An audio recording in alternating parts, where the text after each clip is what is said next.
इस वीडियो में हम बात करेंगे हाइजेनबर्ग अनसर्टेनिटी प्रिंसिपल के बारे में। यानी हाइजेनबर्ग साहब का एक उसूल है जिसमें उन्होंने कुछ गैर यकीनी या बेसबाती की बात की है। अब ये बेसबाती की बात है क्या? इस उसूल के तहत बात यह है कि भाई एक इलेक्ट्रॉन आपके पास कहीं आ जा रहा है तो इसका कुछ मास है, कमियत है, और कुछ इसकी वेलोसिटी है। गोया ये मोमेंटम रखता है, P = mv। Heisenberg uncertainty principle ये कहता है कि भाई अगर आप इस इलेक्ट्रॉन की पोजीशन जानना चाहते हो तो इस पोजीशन में कुछ गैर यकीनी आपके पास नंबर आएगा, क्योंकि इलेक्ट्रॉन बहुत छोटा है और इलेक्ट्रॉन कभी एक जगह टिका हुआ नहीं होता। अगर आप पोजीशन बहुत अच्छे तरीके से पहचानना चाहते हैं तो इसके मोमेंटम में अनसर्टेनिटी आएगी। यानी इलेक्ट्रॉन इस तरीके से घूम रहा है तो कहीं पे भी अगर आपने कहा कि हाँ यहां पे हमने देख लिया कि ये इसकी पोजीशन है, तो इतनी देर में तो इलेक्ट्रॉन आगे बढ़ गया होगा ना भाई।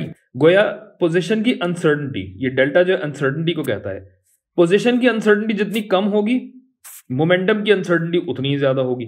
इसी तरह मोमेंटम की अनसर्टेनिटी जितनी कम होगी, यानी जितना बेहतर तरीके से आप इसकी वेलोसिटी पहचान पाएंगे उतनी ही पोजीशन की अनसर्टेनिटी ज्यादा होगी। यानी इनवर्स तनासुब है, गैर मुतनासिब है ये। और ये दोनों अनसर्टेनिटीज, इनको अगर जरब दिया जाए तो ये फैक्टर बनता है H/4 पाई। तो फर्ज कीजिए पोजीशन में अनसर्टेनिटी बेसबाती है 2 और मोमेंटम में बेसबाती है 2, यानी कुल बेसबाती, कुल अनसर्टेनिटी आपकी हो गई 4। अब अगर ऐसा है कि पोजीशन आपको पता लगने लगी या पोजीशन के करीब करीब आते गए, पोजीशन की अनसर्टेनिटी बेसबाती कम होती गई, तो कुल बेसबाती तो वही 4 रहनी है ना, जिसका मतलब है कि मोमेंटम की अनसर्टेनिटी 4 हो जाएगी। या ये कि पोजीशन आपको और अच्छे तरीके से पता लगने लगी, 0.5 आपकी अनसर्टेनिटी अगर हो गई तो मोमेंटम की अनसर्टेनिटी को 8 होना पड़ेगा। ये हमारा हाइजेनबर्ग का उसूल बेसबाती कहता है। अब एक मिसाल लीजिए कि भाई ये एटम है, इसका न्यूक्लियस है पॉजिटिवली चार्ज, और इसके गिर्द ये शेल मौजूद है जो कि बोर्स मॉडल से आपको पता है कि भाई ये होनी चाहिए। अच्छा, बोर्स मॉडल एक वक्त तक तो बहुत अहम था, बहुत दुरुस्त भी था, लेकिन इसी अनसर्टेनिटी प्रिंसिपल ने आगे बताया कि नहीं भाई, बोर्स मॉडल सही नहीं हो सकता। गो के केमिस्ट्री जब आप शुरू करते हैं तो शुरू में बिल्कुल आपको बोर्स मॉडल ही पढ़ाया जाता है, क्योंकि वो सबसे करीब है एक एटम के मॉडल के, लेकिन उसको दुरुस्त नहीं समझा जाता। और दुरुस्त क्यों नहीं समझा जाता? अब अगर आप ये देखिए कि जो इलेक्ट्रॉन का रेडियस है ये 5.3 एक्सपोनेंट -11 है, मतलब आपका ये फासला जो है ये r1 है, ठीक है।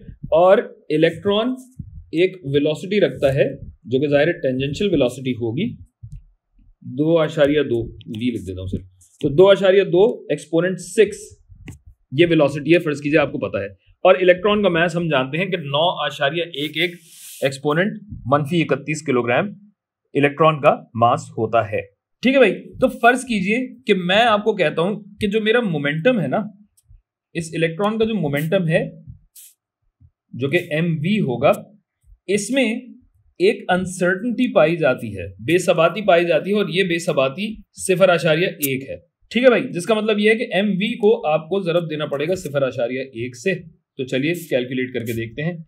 0.1 ज़रब 9.11 एक्सपोनेंट -31, और स्पीड कितनी है भाई? 2.2 × 10⁶ मीटर फी सेकंड। जब ऐसा है तो कैलकुलेट करा के 2.0 × 10⁻⁻25 kg मीटर फी सेकंड ये मोमेंटम निकलता है, मोमेंटम की अनसर्टेनिटी निकलती है इस इलेक्ट्रॉन की।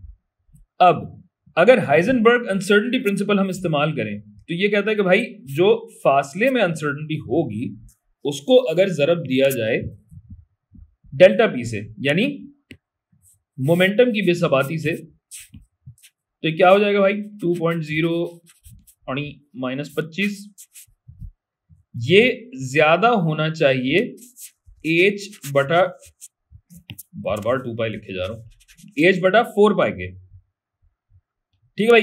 h होता है प्लैंक्स कांस्टेंट 6.626 × 10⁻⁻34 और अब जब इसको आप कैलकुलेट करेंगे तो आपकी पोजीशन की अनसर्टेनिटी आपको पता है कितनी आ रही है?